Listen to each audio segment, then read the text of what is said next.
Hey there, everybody. How's it going on this beautiful morning? Decided to do another video from my backyard today.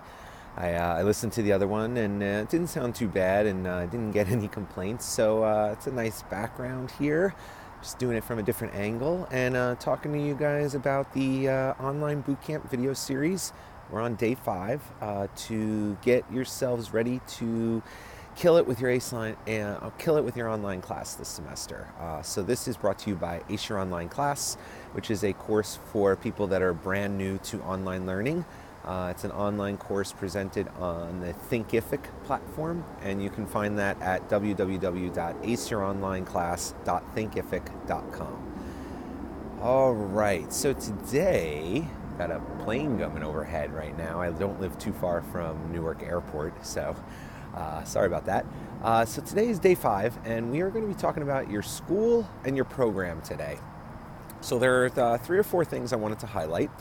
The first tip that I have in preparation for your semester, if you're brand new, especially if you're brand new to the school or to the degree, is to get a copy of your degree requirements. Print them up. Every school should have them somewhere. If you can't find them, you can get them from the next resource I'm going to talk about.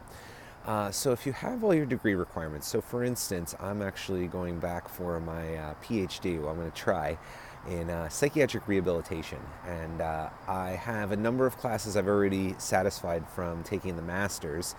And then I have a number of classes I still have yet to take that are requirements. So I got a copy I got a copy of the degree requirements for the PhD, and I checked off all of the classes I took, and I also put the grades. And I think this is a good idea to be able to kind of compare as you take your classes, write down the grade that you believe you get, and then compare that to the transcript. This is sort of a second option to kind of double check your grades and make sure you're getting what you're supposed to be getting. It's probably not too hard to think about your grades from last semester, but when you go, 2, 3, 4, 5 semesters back in a few years, it's going to be harder, and you'll want that record.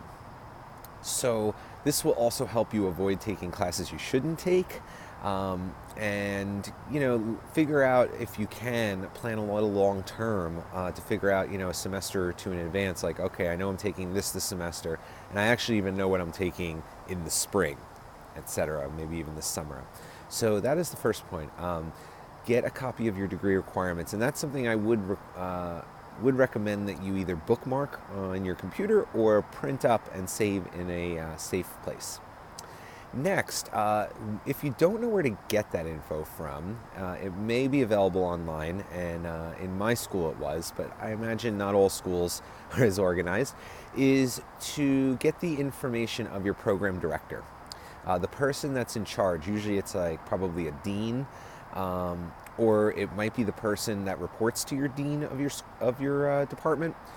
So we have a number of directors, and they report to the dean, and the director happens to be my supervisor. So if you're a student and you're in my class and you have an issue with me, you can't resolve it with me, that would be the next person you would go to, is that instructor's program director.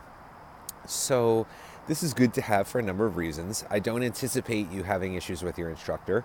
All my time as a student in college, I never needed to reach out to a program director for that reason. However, I might need to reach out to them for a list of the degree requirements. Or this is another really good reason to have their info and to maybe meet with them at one point or another, is they can help you with flexibility. So for instance, if there is a course in your part of your degree requirements that you have to take, it says so, in order to get that degree, and you don't really want to take it, and there's another class that's not in the degree requirements that you do want to take, well, the program director would be the first person I think to talk about that with, as an option of maybe switching it out.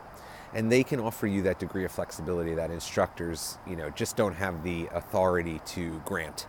So this happened to me a few times in my master's program, and it wasn't even like I was trying to do it. It was just I saw another course I was interested in and said, hey, is there any way I could fit this in? I think I had taken my electives already, and they were like, yeah, well, you don't have to take this course. We could just substitute it. And I had to get the permission of the program director and then later the dean. So if you're interested in exploring flexibility, within your program and within your degree, I suggest getting to know the program director. You also want to know, when it comes to your school or your program, some resources. You want to know where your writing lab is, if writing is going to be a main feature of your schooling. You want to know where your research labs are, just so that you don't have to spend time looking for these things when you get on campus. So if you're in an online course, these resources may be accessible online. They should be. Know where the website is. Know who the contact person is, the email address that you might need to reach out to if you did, say, need to visit the writing lab and get a paper that you're working on looked at for, referencing citation, spelling, and grammar. Just an example. So figure out the resources that are going to be important for you for your degree to get you the A that you're looking for, and have them sort of on speed dial, so to speak. Have them bookmarked or have them written down or printed up. And then lastly, this is for people that it would apply to, knowing your school's Office of Disability Services. So if you have a disability, any kind, mental health, physical health, learning disability, there's other ones that might relate to. You can visit your Office of Disability Services and get more information on things like accommodations, and if you needed to, say, withdraw for a class or take an incomplete. They perhaps might be people to assist you with that, as well as like knowing your rights and getting. Sometimes they have different tools that you might need, like screen readers or iPads to loan out. There's a lot of different things depending. Some disability offices have none of this and are bare bones, and some are pretty robust. So can't hurt to check it out if you qualify. If you do have a diagnosed or documented disability, there may be some resources available to you that you may not have even thought about. There's more information on that actually in my course, aceyouronlineclass.com. So with that, wraps up day 5. Hope you guys enjoyed, and I will be coming back at you tomorrow. Take care. Peace.